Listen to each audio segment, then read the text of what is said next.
y'all, welcome back to the channel. If you're returning, thank you for coming back.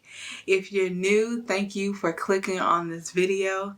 I am continuing on in season 6 of Love is Blind.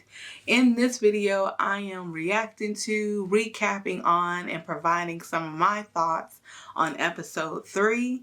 Let's jump in. At the beginning of the episode, Johnny and Amy meet for the first time.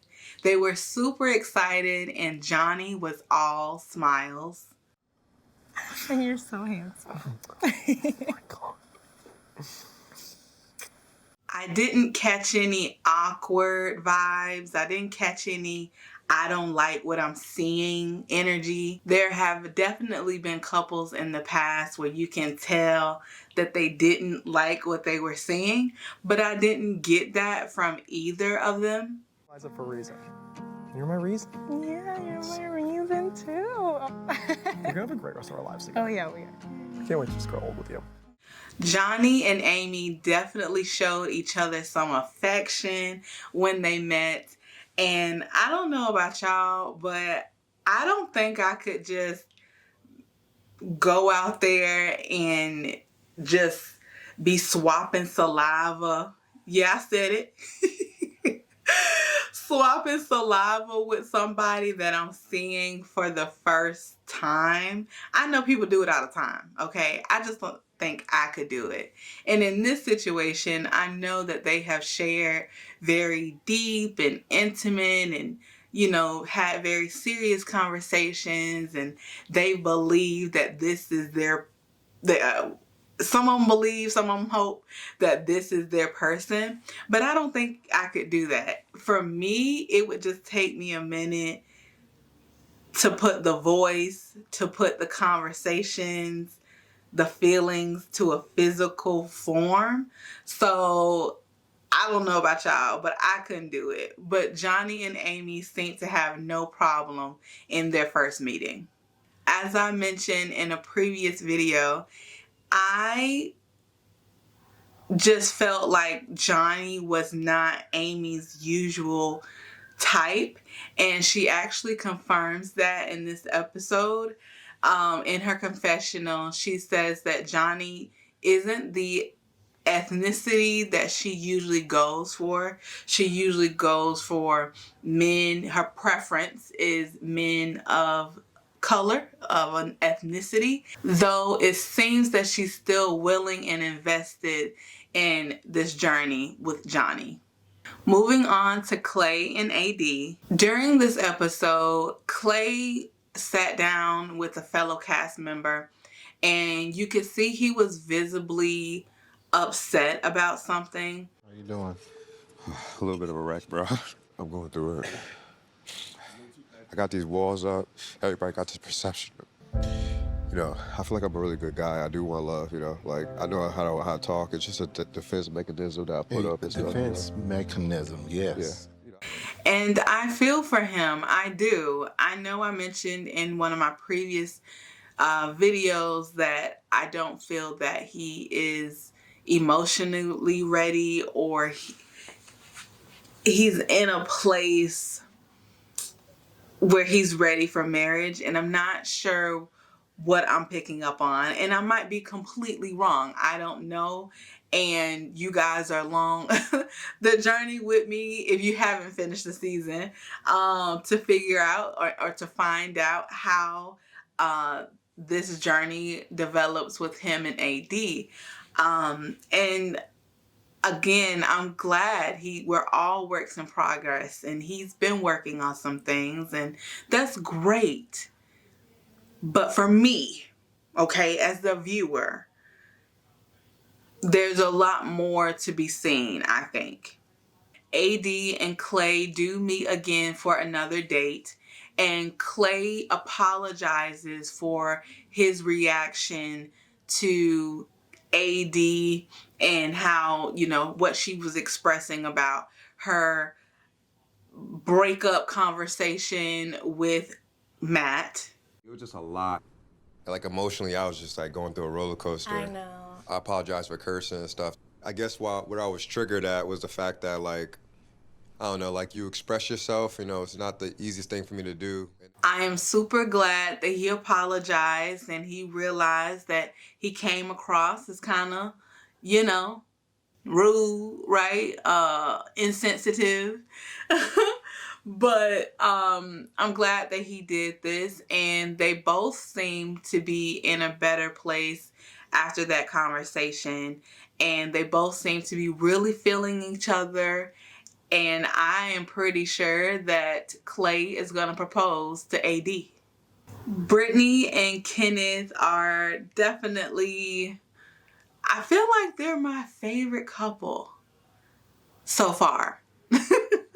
I do. So Brittany and Kenneth meet again for another date, and it seems that Kenneth has planned like a painting with the twist type of thing, and they have some very interesting conversations during this date. What ethnicity is your family?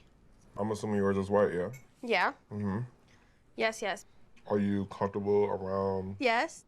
Brittany asked him if he could confirm his family's ethnicity. And I know it might sound crazy, it might sound stereotypical, but I think she could hear it in his voice that he was a man of color, a black man. And he does the same as well. He asked if she could confirm her ethnicity as well. They discussed how their families would possibly react to them being in a multi-ethnic relationship. And both of them said that their families would be fine with it. Despite how much America and many Western countries are melting pots of ethnicities and backgrounds and cultures, and the fact that it's 2024, okay, a person's ethnicity plays such a huge part in how they're perceived by other people, and especially when you are dating outside of your ethnicity. During this date, they also play a guessing game, which I thought was really cute. They take turns trying to guess what the other looks like. You give me... long hair. Am I right? I told you I wasn't gonna confirm, silly. Like stout, not short stout. Like stocky and stout, but like at a good height. The question of physical intimacy came up as well. And again, I am so proud of Kenneth and Brittany for these really, and I'm sure the other couples are probably having them as well, but I just feel like their conversations are, I don't know, more shown, especially the serious, the very in-depth conversations like Brittany and Kenneth and maybe Amy and Johnny and Jessica, definitely. I feel like these individuals are really asking and sharing some very serious, in-depth relationship type stuff.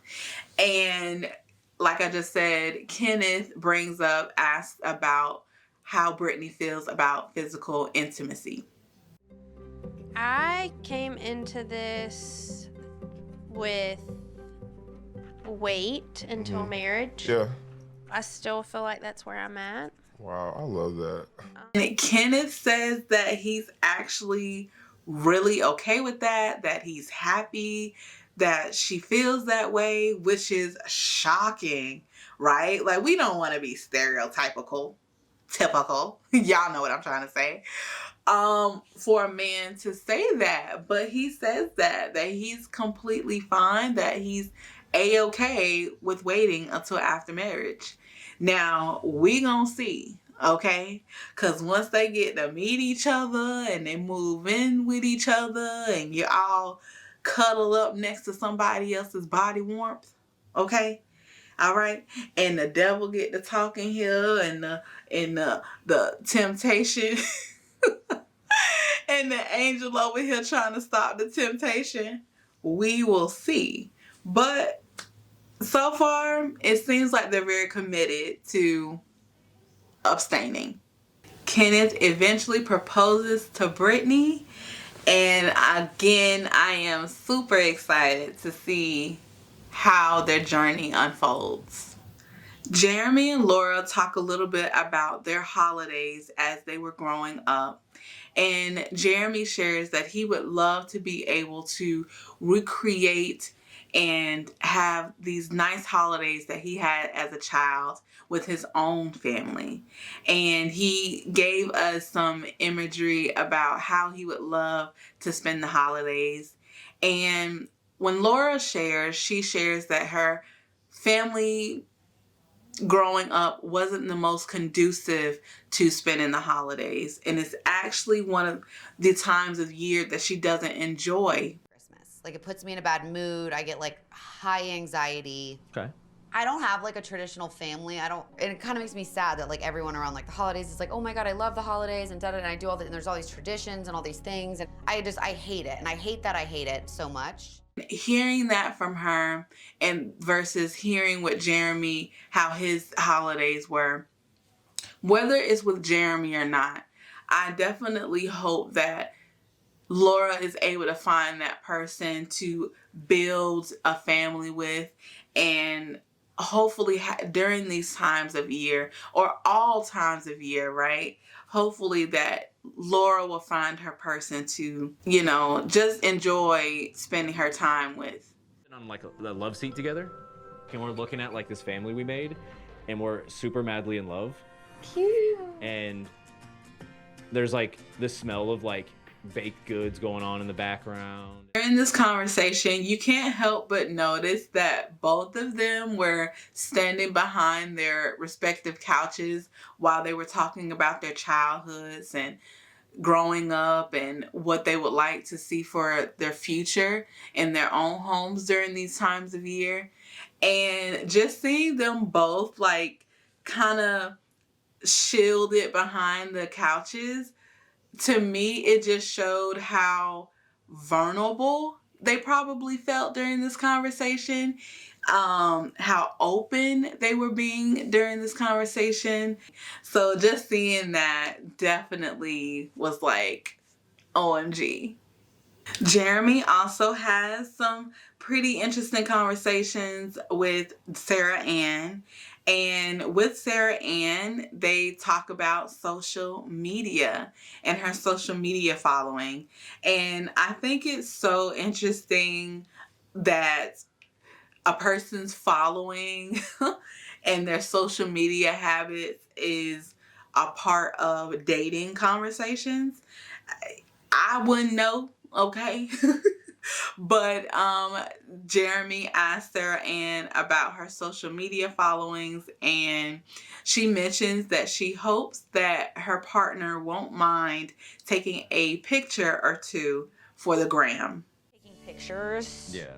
Like, I also want to be married to someone that if I'm like, hey, will you take a picture of me in front of this? Like, Yeah. like they're not gonna be like, I saw this meme and it was like me as a wife or something, and it was like a guy like hanging from a tree and like this girl like posing, and I was like, why is that so mean? They also have some other important conversations about their political views, abortion, and other hot topics. After seeing Jeremey on his date with Laura and Sara Ann, at this point for me, it's really hard to tell what woman he's interested in more. I feel the same way about this next set of couples, which is Jimmy and Jessica and Jimmy and Chelsea. I can't tell who Jimmy is interested in more, and I can't tell who Chelsea is interested in more. With Jimmy and Jessica, I think Jessica has been very clear as to what she can provide in a relationship, you know, being a mother to his children and building a life together. She's been very clear on her expectations for a relationship and crystal clear as to what she will and what she won't put up with. Asking you that because it's been an issue in my previous relationships where people want to look at like half naked women for fun. I don't want you to feel like lust for anyone but me. And it's not something I'm willing to compete for. And Jimmy has been saying he hears her, that he can handle her and what she needs from him. I'm kind of skeptical. You actually, you have me in a freaking chokehold with your words. Like the way you talk to me, you understand what I need, and I give it to you. Jimmy really, to me at this point, hasn't been very open, very expressive as to how he feels about Jessica. Like, he's like, I like you, I really like you, which is all great and fine. But at the same time, he's very hesitant, it seems. And I know he's mentioned previously that he's a Scorpio. And I'm a Scorpio too. So I get the elusiveness sometimes that Scorpios can give off. I get the cautiousness. One of our weaker traits is that we can be overthinkers. And I feel like he's overthinking a lot about this situation. And in a way, rightly so. Like, you want to make sure that you're picking the right person. But he's just been, again,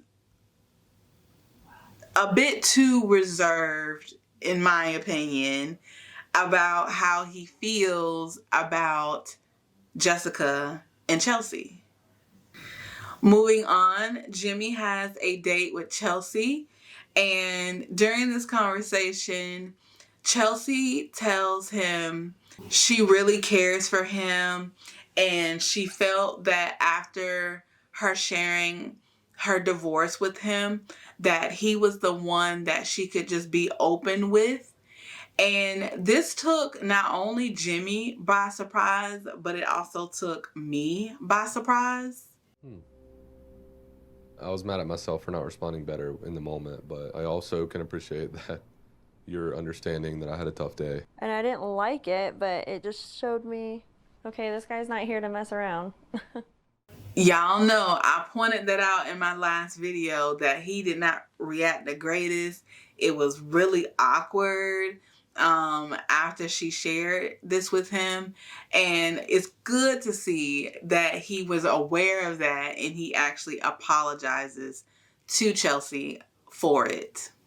Chelsea has an emotional moment with Jimmy and she shares with him that he is everything that she's ever wanted. Seeing you in person, and I know you haven't like said anything to this extreme, but you are everything I've ever wanted in my entire life.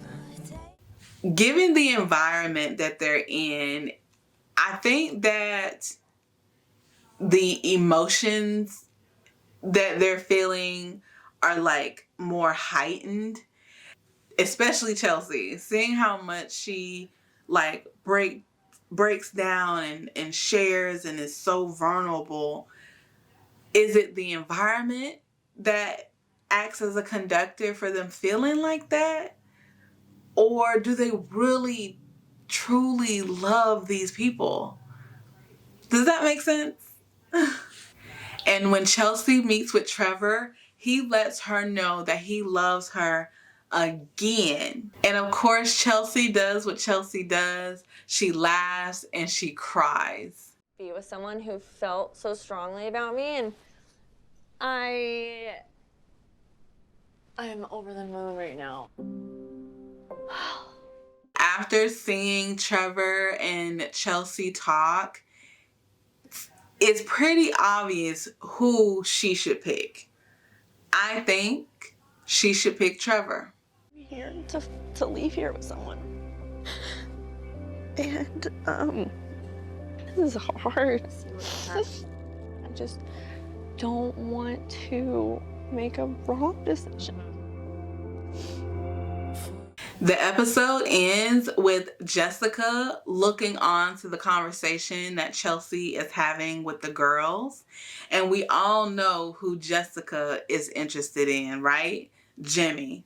And I noticed, at least what the production team showed, is that Jessica could not sit around that whole time and listen to Chelsea talk about her man. All right, you guys, thank you for tuning in for another reaction recap of Love is Blind Season 6. Let me know down in the comments below what you thought about episode 3, and I will see y'all next time.